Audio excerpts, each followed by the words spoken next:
नमस्कार। ओम गुरुवे नमः। मेरे इस ज्योतिष चैनल पर सभी दर्शकों का स्वागत है। आज मैं स्वास्थ्य संबंधित ज्योतिषी चर्चा की एक श्रृंखला लेकर प्रस्तुत हूँ, जिसका कि आज ये पहला भाग है।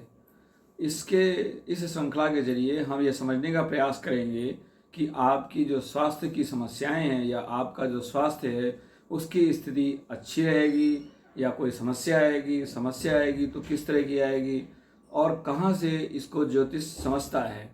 तो इसके कई चरण होते हैं, तो एक एक चरण की व्याख्या या एक एक चरण का विश्लेषण मैं एक एक कड़ी में करने का प्रयास करूँगा। तो बने रहिए मेरे चैनल पर। आइए चलते हैं आज इस कड़ी की पहली श्रृंखला में ज्योतिष के मूल यानी हमारी लग्न कुंडली के आधार पर स्वास्थ्य का विश्लेषण कैसे किया जाता है। ज्योतिष में स्वास्थ्य कैसे समझते हैं। आपका स्वास्थ्य अच्छा होगा या आपका स्वास्थ्य गड़बड़ाएगा।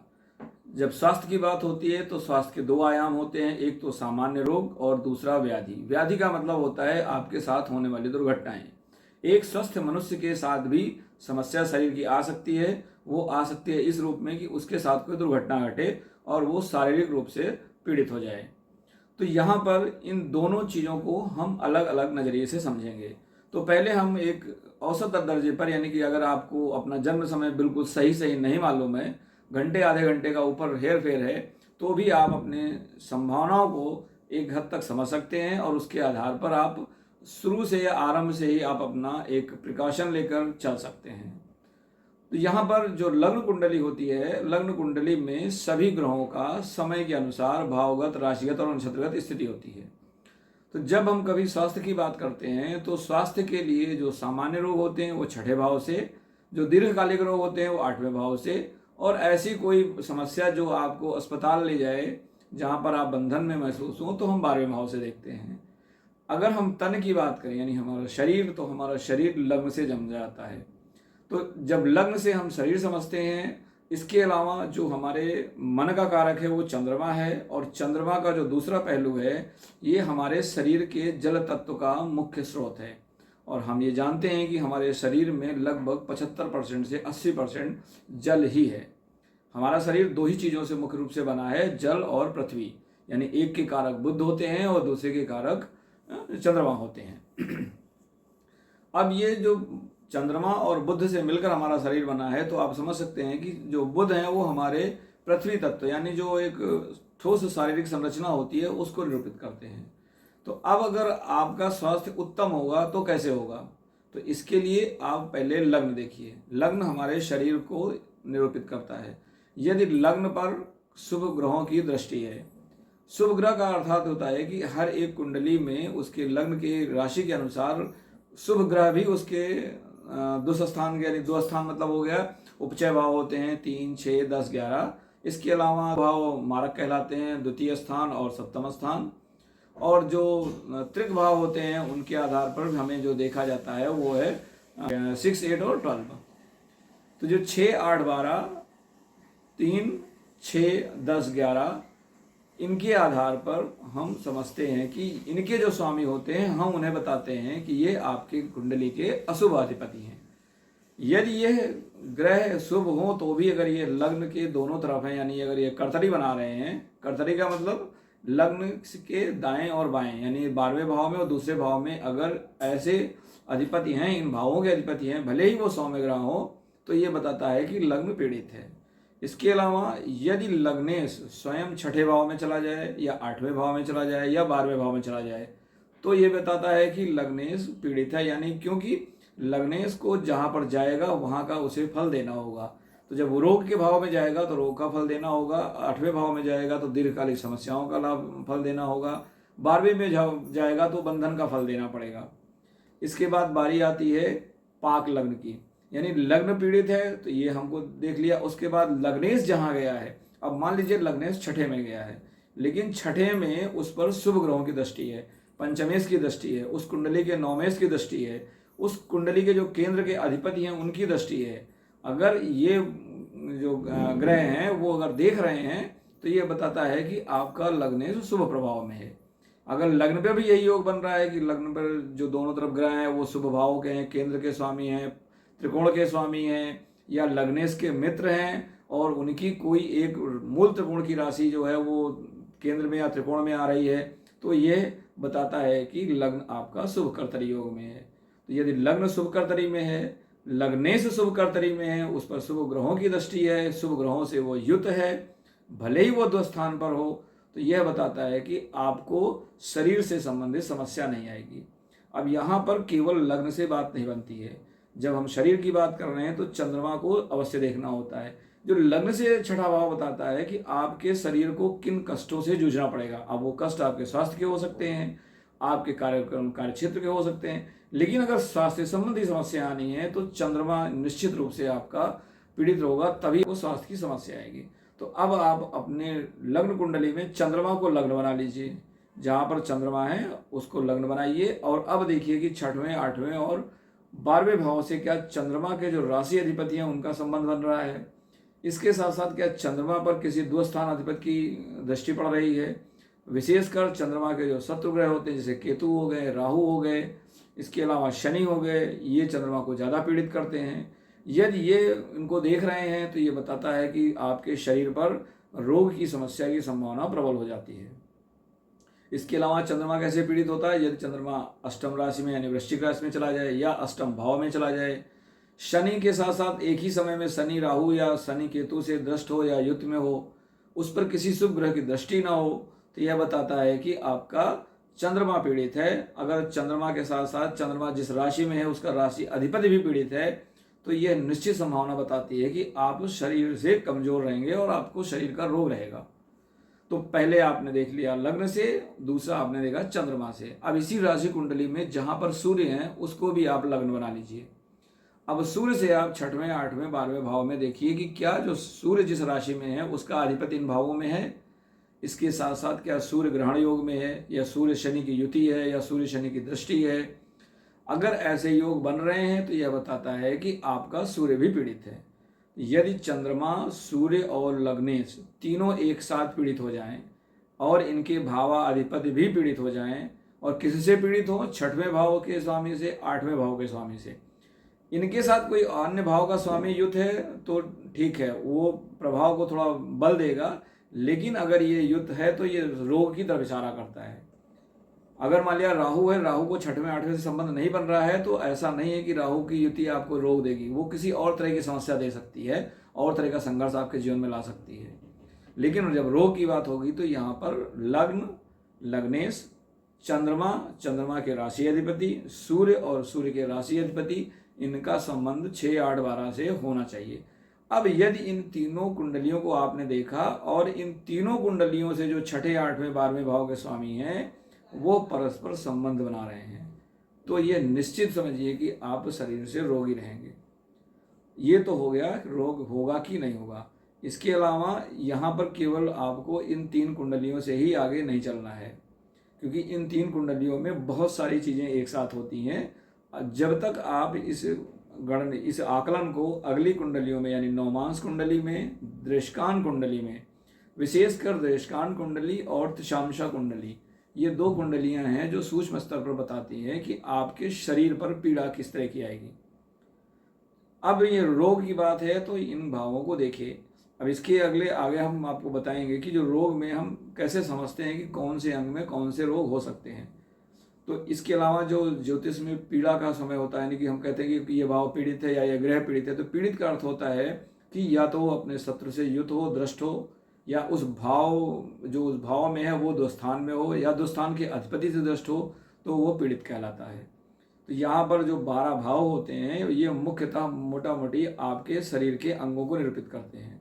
जो पहला भाव है वो आपका सिर होता है, दूसरा भाव आपका चेहरा होता है जहाँ पर हमारे 5 इंद्रियां हैं, जो बाहरी इंद्रियां हैं जहाँ से हम लेते हैं। इसके बाद तीसरे भाव में हमारी कंधे और भुजाएं आती हैं। चौथे भाव में हमारा वक्षस्थल आता है, फेफड़ा आता है। 5वें भाव में भी वक्षस्थल आता है, लेकिन यहाँ पर हृदय मुख्य रूप से होता है, और जो वक्षस्थल का निचला भाग है, नाभि से ऊपर का भाग। उसके बाद अगर छठे भाव में जाए तो जो नाभि के इर्द गिर्द के अंग हैं, छोटी आंत हो गया, या वहाँ पर जो हमारा उदर है, पेट है, उसको बताता है। 7वें भाव में आपके अंदरूनी अंग हैं जो नाभि से और आपके निष्कासन अंगों से यानी मूत्र द्वार और गुदा द्वार से ऊपर होते हैं, यानी अंदर के जो अंग होते हैं। इसके आठवें भाव में सारे निष्कासन अंग आते हैं। 9वें भाव में आपकी जंघा आती है, कमर के नीचे का भाग यानी पैरों का पोर्शन। कमर की बात करेंगे तो कमर 10वें भाव से हम देखते हैं। 10वें भाव में आपकी कमर और जितने जोड़ होते हैं हमारे शरीर के, विशेषकर कमर का जोड़ और घुटने का जोड़। 11वें भाव में हमारे पैर के घुटने और पंजे के बीच का हिस्सा आता है। 12वें भाव में आपके पंजे आते हैं। अब केवल इन भावों में ये तो एक रफ आइडिया हो गया लग्न कुंडली से, लेकिन अब हमारे मान लिया हमारे चेहरे में कौन सी चीज़ प्रॉब्लम में आएगी, यानी हमारी आंखें प्रॉब्लम में रहेंगी, कान प्रॉब्लम में रहेंगे, नाक प्रॉब्लम में रहेगी, या हमारे पेट में किडनी प्रॉब्लम में रहेगी, लीवर प्रॉब्लम में रहेगा, या हमारा हार्ट में प्रॉब्लम रहेगी, या हार्ट में स्टंट आएगा यानी उनकी वेंस में प्रॉब्लम रहेगी। इसको समझने के लिए हम दृष्टांत कुंडली में जाते हैं। अब दृष्टांत का मतलब है कि आप लग्न कुंडली में जो ग्रह होते हैं उनका एक अंश होता है। अब वो अंश 0 से लेकर 30 डिग्री कहीं भी हो सकता है। तो जो ग्रह जिस अंश पर होगा उसके 3 विभाजन कर लीजिए। 0 से 10 का एक, 10 से 20 का दूसरा, 20 से 30 का तीसरा। इन 3 विभाजनों में जो ग्रह जिसमें पड़ेगा उस ग्रह के अनुसार उस शरीर के जो अन्य यानी सूक्ष्म स्तर पर जो अंग देखे जाएंगे वो ऐसे देखे जाएंगे। इसके अलावा जब हम दृष्टांत कुंडली में पहुंचते हैं तो वहां पर मान लिया कि चेहरे में हमें नाक देखना है कि आंख देखना है, तो ये हमें दृष्टांत कुंडली से पता लगता है। राशि कुंडली से एक रफ आइडिया लगता है कि ये फेस एरिया है, ये शोल्डर एरिया है, ये स्टमक एरिया है, लेकिन स्टमक में कौन सा अंग है उसके लिए आपको दृष्टांत कुंडली में उन अंगों का अंश के आधार पर जो विभाजन होता है उससे समझ में आता है। तो जब बात अंश की हो रही है तो आपके जन्म का समय भी अगर सही नहीं है तो भी अंशात्मक रूप से ये प्रॉब्लम आ सकती है। विशेषकर जो ग्रह 0 डिग्री पर हो या 0 डिग्री से 1-2 डिग्री आसपास हो, 10 डिग्री के आसपास हो, 20 डिग्री के आसपास हो, 30 डिग्री के आसपास हो, तो उनका दृष्टांत बदलने का चांस ज़्यादा होता है। हाँ, अगर मध्य में है, 14-15 डिग्री के बीच में है, 5-6 डिग्री के बीच में है या 20-25 डिग्री के बीच में है, तो ये औसत है कि आपका समय अगर इधर उधर थोड़ा बहुत है तो भी आप समझ सकते हैं। अब इस यहाँ पर ये तो लग्न कुंडली के 3 आयाम हो गए। अब ध्यान रहे कि जब हम लग्न कुंडली से बात कर रहे हैं तो लग्न का मतलब होता है वैचारिक स्तर, यानी कि जो 6वां भाव लग्न का बताएगा, जो आप अपने विचारों से, विचार का मतलब है जो आपने शिक्षा दीक्षा ग्रहण की है, जो आपका विवेक है, उस विवेक के आधार पर जो आप समस्या शरीर में पैदा करेंगे वो लग्न कुंडली से समझ में आती है। और इसके अलावा जो चंद्र कुंडली होती है वो आपकी मानसिक स्तर को दर्शाती है। चंद्रमा जल का शरीर भी है लेकिन हमारा मन का मंथन भी है, मन की सोच है। तो जो चंद्रमा से 6-8वें भाव के स्वामी होते हैं वो बताते हैं कि आपके मानसिक सोच विचार से जो आपका मन का झुकाव है, मान लीजिए विवेक आपका कहता है कि ये चीज़ गलत है लेकिन आपका मन बोलता है नहीं हमको ये करके देखना चाहिए, तो ये जो मन और विवेक के बीच की लड़ाई है, तो इसमें अगर आपका चंद्रमा कमजोर पड़ रहा है, चंद्र कुंडली कमजोर पड़ रही है, तो आप मन की वजह से गलती करेंगे। जैसे कई लोग होते हैं, डॉक्टर बताता है कि आप ये चीज़ छोड़ दीजिए, लेकिन फिर भी वो कहते हैं को देखा जाएगा, जो होगा देखा जाएगा, बहुत से लोगों के साथ हो रहा है, हमारे साथ भी होगा तो क्या होगा। तो ये मन की कमजोरी है। तो यहाँ चंद्रमा से मन की कमजोरी देखी जाती है। अब जो सूर्य का 6-8वां भाव होता है वो आपके पिछले कर्मों का श्रण है, क्योंकि जो सूर्य है वो काल पुरुष का आत्मकारक है। यानी कि जो आप पिछले जन्मों में अपनी 5 इंद्रियों से आपने पुण्य या पाप किए हैं उनके आधार पर जो सूर्य से 6वां-8वां भाव होता है वो उन चीज़ों की तरफ इशारा करता है। एक प्रकार से ये बाध्यता बताता है। अगर सूर्य से 6वें-8वें भाव पीड़ित हैं और सूर्य भी पीड़ित है तो निश्चित रूप से आप रोग के शिकार तो बनेंगे ही बनेंगे, इससे आप बच नहीं सकते हैं। हाँ, अगर चंद्र मजबूत है, चंद्र कुंडली मजबूत है, लग्न कुंडली मजबूत है, तो आप रोगों पर विजय पा सकते हैं, क्योंकि आपको सही विवेक मिल जाएगा, आपके मन पर नियंत्रण होगा, तो आप उन रोगों से निकल पाएंगे। लेकिन अगर सूर्य कुंडली के साथ साथ चंद्र और लग्न कुंडली तीनों पीड़ित हो रही हैं 6वें-8वें भाव के स्वामियों से, यानी उनके लग्नेश, उनके राशि अधिपति, तो आपको रोग लंबा खींचेगा और आप ज़्यादा तंग रहेंगे। तो हमने यह समझा कि अब इसको हम एक उदाहरण कुंडली से ले लेते हैं कि यहाँ पर ये आकलन कैसे होता है। तो यहाँ जो पहली कुंडली है ये एक जातक की है जिसमें कि इसको लीवर कैंसर हुआ था। ठीक है, अब आप इसमें देखिए कि जो मैंने सिद्धांत बताया कि लग्न पीड़ित है कि नहीं, तो यहाँ पर लग्न सिंह राशि का है और जो लग्नेश हैं, लग्नेश सूर्य होते हैं, सूर्य गए हुए हैं शनि के साथ और बुध के साथ एकादश भाव में। यहाँ पर बुध की राशि है। सूर्य और बुध में अगर बुध की राशि है तो सूर्य बुध वैसे तो बुधादित्य योग बनाते हैं, लेकिन यहाँ पर इनके बीच में जो अंशात्मक अगर दूरी देखें तो सूर्य शनि के बाद आते हैं 10 डिग्री, 16 डिग्री और 25 डिग्री। यहाँ पर देशकाल के अनुसार भी इनका बदल जाएगा। सूर्य जो बुध जो है वो 10 डिग्री के हैं यानी पहले देशकाल में, शनि जो है 16 डिग्री के हैं दूसरे देशकाल में, और सूर्य 26 डिग्री के हैं तो तीसरे देशकाल में। तो यहाँ पर हम इसको कैसे समझें, तो पहले आप देखिए कि अंश के आधार पर अगर देखिए तो राहु 24 डिग्री के हैं और सूर्य 25 डिग्री के हैं। एक कुंडली में जो ग्रह खास करके राहु और केतु के अंश के बराबर होते हैं वो ग्रह राहु केतु से प्रभावित होते हैं। कोई भी ग्रह जो ग्रह अपने अंश के बराबर दूसरे ग्रह के साथ है वो भले ही किसी भाव में बैठा हो, उस पर दृष्टि ना पड़ रही हो, लेकिन वो उसके प्रभाव को लेकर चलेगा अंशात्मक रूप से, क्योंकि ये दृष्टान में एक ही दृष्टान में जाएंगे। अगर त्रिशांशा की कुंडली की बात करें तो वहां त्रिशांशा कुंडली में हो सकता है इनकी युति भी हो जाए, क्योंकि ये दोनों कुंडलियां अंशों के आधार पर बनती हैं। इसके बाद देखिए तो गुरु 24 डिग्री पर है। गुरु यकृत के कारक हैं, लीवर के कारक गुरु होते हैं, गुरु भी 24 डिग्री पर है। चंद्रमा 20 डिग्री पे है। चंद्रमा मंदगामी नहीं तीव्रगामी ग्रह है। तो चंद्रमा की डिग्री में अगर 5 से 7 डिग्री का फर्क है और राहु की डिग्री के आसपास पड़ रहा है तो भी चंद्रमा पर राहु का प्रभाव माना जाएगा। अब इसके बाद देखिए तो लग्न पर जो है शनि जो है 6ठे भाव के स्वामी हैं, उनकी दृष्टि आ रही है, तीसरी दृष्टि आ रही है। गुरु की भी दृष्टि आ रही है और गुरु 8वें भाव के स्वामी हैं, यानी लग्न पर 6वें 8वें का प्रभाव आ रहा है। इसके अलावा जो लग्नेश है वो भी 6वें 8वें के यानी 6वें के स्वामी शनि के साथ युक्त है। तो यहाँ पर लग्नेश भी पीड़ित हो रहा है और लग्न भी पीड़ित हो रहा है। इसके बाद हम बात करें तो लग्नेश जो है वो पाप कर्तरी में है, क्योंकि एक तरफ उसके मंगल हैं और दूसरी तरफ वो शनि के साथ स्वयं है और केतु भी है। यानी अगर हम देखिए तो केतु 10वें भाव में है, सूर्य 11वें भाव में है और मंगल 12वें भाव में है। तो यहाँ पर पाप कर्तरी बना रहे हैं। और मंगल की हम बात करें तो मंगल वैसे नौमेश है, मंगल नौमेश है, लेकिन नौमेश के साथ ही अगर हम मंगल देखें तो मंगल चतुर्थेश है, जहाँ पर कि राहु भी मौजूद है। राहु और केतु जिस राशि में होते हैं उनके अधिपतियों का भी प्रभाव देते हैं। तो यहाँ पर चंद्रमा यहाँ पर हम कह सकते हैं कि मंगल पर राहु का भी गुण आएगा। अब हम बात करें चंद्रमा की, तो चंद्रमा अगर हम देखें तो चंद्रमा से अगर हम लगन बनाते हैं तो चंद्रमा वैसे तो लग्न कुंडली में अष्टम भाव में है, जहाँ पर पीड़ित माने जाते हैं। अब हमने अगर चंद्रमा को लगन बना लिया तो ये मीन राशि का लगन है। मीन राशि के जो स्वामी होते हैं वो गुरु होते हैं। तो चंद्रमा तो पीड़ित है कि नहीं इसको समझने के लिए तो देखिए चंद्रमा पर शनि की दृष्टि आ रही है, 10वीं दृष्टि शनि की आ रही है। चंद्रमा जो है राहु के त्रिकोण में है, तो यानी चंद्रमा भी पीड़ित हो गए, राहु से पीड़ित हो रहे हैं, शनि से पीड़ित हो, शनि और राहु से सूर्य भी पीड़ित हो रहे थे। इसके बाद हम देखें तो अगर जो चंद्रमा से 6ठे भाव के स्वामी हैं तो 6ठा भाव आता है सिंह राशि। सिंह राशि के स्वामी मैंने पहले बताया कि सूर्य स्वयं पीड़ित हैं, क्योंकि यह लग्न की राशि है। अब हम बात करते हैं कि जो सूर्य कुंडली की अगर हम बात करें तो सूर्य कुंडली अगर हम बनाएंगे तो सूर्य 11 भाव में है, जिसके कि राशि अधिपति बुध होते हैं। बुध शनि से युक्त हैं और बुध के लिए शनि जो है अष्टमेश हैं।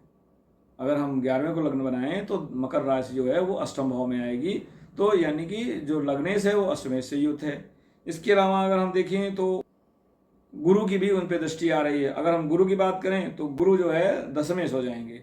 तो अगर गुरु दशमेश हो रहे हैं लेकिन साथ साथ गुरु की ही राशि में चंद्रमा भी हैं, और अगर पिछली कुंडली जो मैंने बताया तो उसमें आप देखिए गुरु अष्टमेश थे। अगर हम बात करें सूर्य कुंडली की तो सूर्य कुंडली में गुरु जो है सप्तमेश हैं। यहाँ पर एक सामान्य सिद्धांत है कि गुरु जीव के कारक होते हैं, यानी हमारी जीवात्मा के शरीर के कारक होते हैं। तो गुरु का इस तरह संबंध बनना बता रहा है कि जातक को समस्या रहेगी। अब यहाँ पर तीनों कुंडलियां एक साथ पीड़ित दिखा रही हैं, तो ये बताता है कि जातक का जीवन संघर्ष में रहेगा।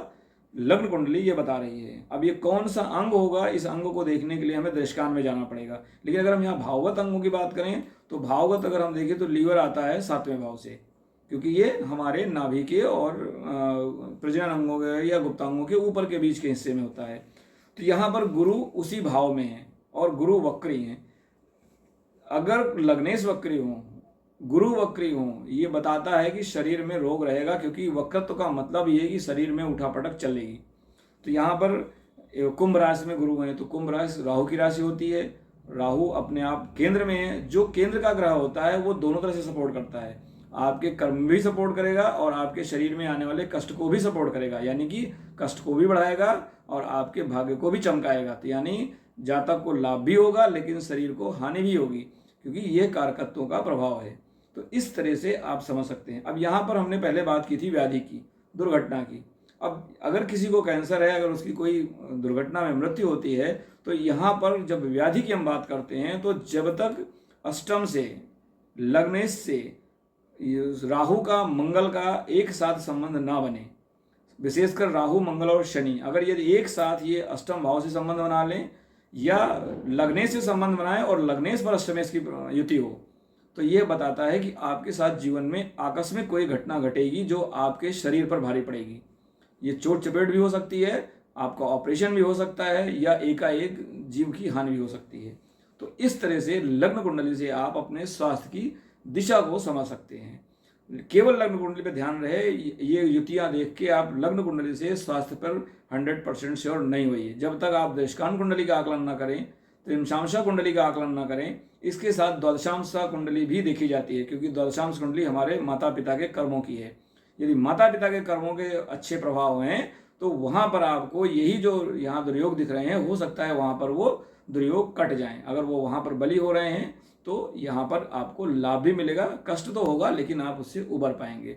तो आज हमने जो लिया, मुख्यतः हमने लग्न कुंडली लिया, और लग्न कुंडली में 3 भाव लिए कौन के, जिसमें चंद्रमा है, जिसमें सूर्य है और जहाँ पर लगन है। तो आशा है कि आपको इस रोग को समझने का जो पहला स्थान है या पहला स्तर है या पहला स्टेप है वो समझ में आया होगा। अगले स्टेप में हम चर्चा करेंगे कि इसको हम दृष्टांत कुंडली से अंगों तक कैसे ले जाएं। यहाँ पर मैंने 7वें भाव में किडनी देखी गुरु और राहु के प्रभाव से, लेकिन किडनी में कौन सी समस्या आएगी, क्योंकि किडनी में तो अब हम अगर देखें तो किडनी मांसल अंग है। अब किडनी में कई सारे फंक्शन होते हैं, ग्लैंड 7वें भाव से लीवर की, यहीं पर किडनी भी होती है। अब किडनी क्यों नहीं हो सकती समस्या, यहीं पर हमारे बड़ी आंत होती है, यहाँ पर हमारे अंडाशय होते हैं, तो वहां पर भी समस्या हो सकती है। यानी लग्न कुंडली एक पिन पॉइंट नहीं बता रही है, ये बता रही है कि आपके उदर और उसके बीच में समस्या है। पिन पॉइंट के लिए आपको दृष्टांत कुंडली में समझना पड़ेगा कि वहां पर कौन से अंग को यह निरूपित कर रहा है। तो दृष्टांत कुंडली में जब ये समझाएंगे तो आपको समझ में आएगा कि हम अंगों में भी, जो कई अंगों का जो ग्रुप है उसमें भी हम कैसे समझते हैं कि कौन सा अंग विशेष आपको प्रभावित करेगा या प्रभावित होगा।